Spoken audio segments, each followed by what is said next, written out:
নমস্কার বন্ধুরা, সবাই কেমন আছো? গল্পগৃহের একটা নতুন ব্লগে তোমাদের স্বাগত। আচ্ছা বন্ধুরা, বলো তো, ছাগল তো একটা ছোট্ট প্রাণী।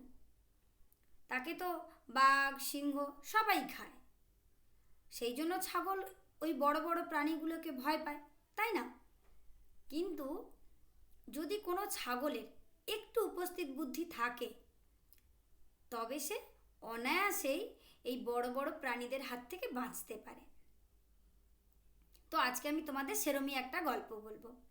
একটা ছোট্ট ছাগল বাচ্চা কি করে তার উপস্থিত বুদ্ধি দিয়ে বিপদ থেকে রক্ষে পেল, সেই নিয়েই আজকের গল্প।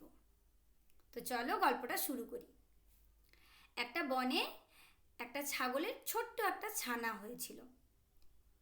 এইবারে মা ছাগলটা কিছুতেই তার বাচ্চাকে বাইরে যেতে দিত না। কেন না, তার ছানাকে সে বলতো, বাইরে যাবি না, বাইরে বাঘ আছে, সিংহ আছে, শেয়াল আছে, আরও অনেক ভয়ানক জন্তু আছে, তোকে খেয়ে নেবে।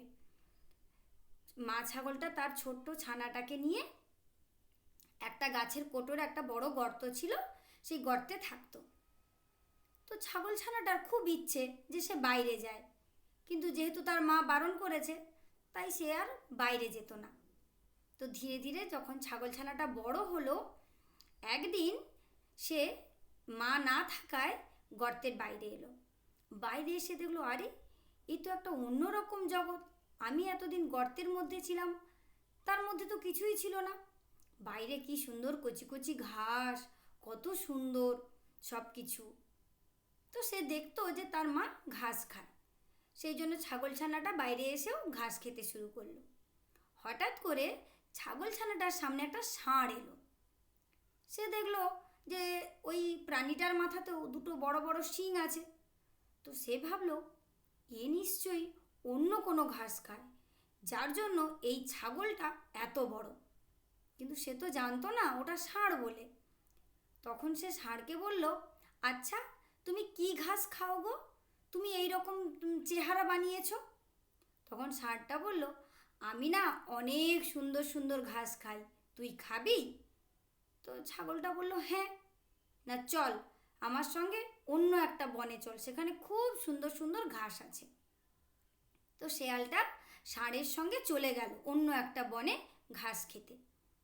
সত্যি সেখানের ঘাসগুলো খুব চমৎকার।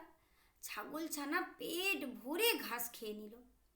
সে এত ঘাস খেলো, সে আর বাড়ি ফিরতে পারল না। এদিকে সন্ধে হয়ে গেছে, কিন্তু তার আর চলার ক্ষমতা রইল না। তো ষাঁড় তখন তাকে বলল, কী রে, তুই বাড়ি যাবি না? সন্ধে হয়ে গেল যে।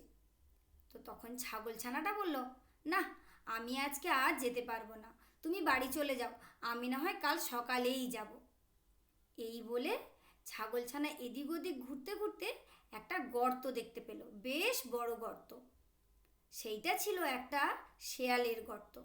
তো ছাগলছানাটা গিয়ে রীতিমতো সেই গর্তের মধ্যে ঢুকে গেল। এদিকে ওই গর্তে যে শেয়ালটা থাকতো, সে তার বাঘ মামার কাছে গেছিল নেমন্তন্ন খেতে। ফিরতে ফিরতে সন্ধে হয়ে গেছে। তো সন্ধেবেলা সে যখন এসে তার গর্তে ঢুকতে যাবে, সে দেখলো ভেতরে কি যেন একটা কালো মতো জন্তু বসে আছে।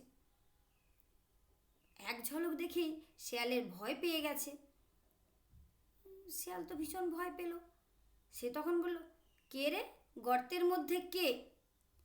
ছাগলছানাটার মাথায় অনেক বুদ্ধি ছিল। সে তখন বলছে, লম্বা লম্বা দাড়ি, ঘন ঘন নাড়ি, সিংহের মামা আমি নরহরি দাস, 50 বাঘে মোর এক এক গ্রাস। যা এই কথা বলেছে, শেয়াল তো আরও ভয় পেয়ে গেছে। বলল, ওরে বাবা, এ কেমন জন্তু যে 50টা বাঘ খায় একটা গ্রাসে? সেই শিয়ালটা ভয় পেয়ে দৌড়ে দৌড়ে দৌড়ে দৌড়ে তার বাঘ মামার বাড়ি আবার চলে গেল। তো তখন তার বাঘ মামা বলল, কি ভাগ্নে, এখনই তো তুমি বাড়ি গেলে, তুমি আবার ফিরে এলে যে? তখন শিয়াল বলল, বাঘ মামা, জানো একটা অদ্ভুত ঘটনা ঘটেছে। আমার গর্তে না একটা অদ্ভুত জন্তু এসছে। না তাই নাকি? না হ্যাঁ মামা, সে আবার বলছে সে নাকি এক গ্রাসে 50টা করে বাঘ খায়। তখন বাঘ বলল, আচ্ছা চল তো দেখি কে এমন জন্তু যে আমার মতো এরকম প্রাণীকে একসঙ্গে 50টা করে খায়।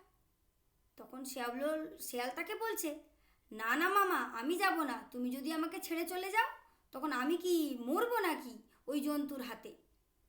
তুমি এক কাজ করো, তুমি বরং তোমার লেজের সঙ্গে আমার লেজটাকে বেঁধে নাও, তাহলে তুমি আমাকে আর ছাড়তে পারবে না।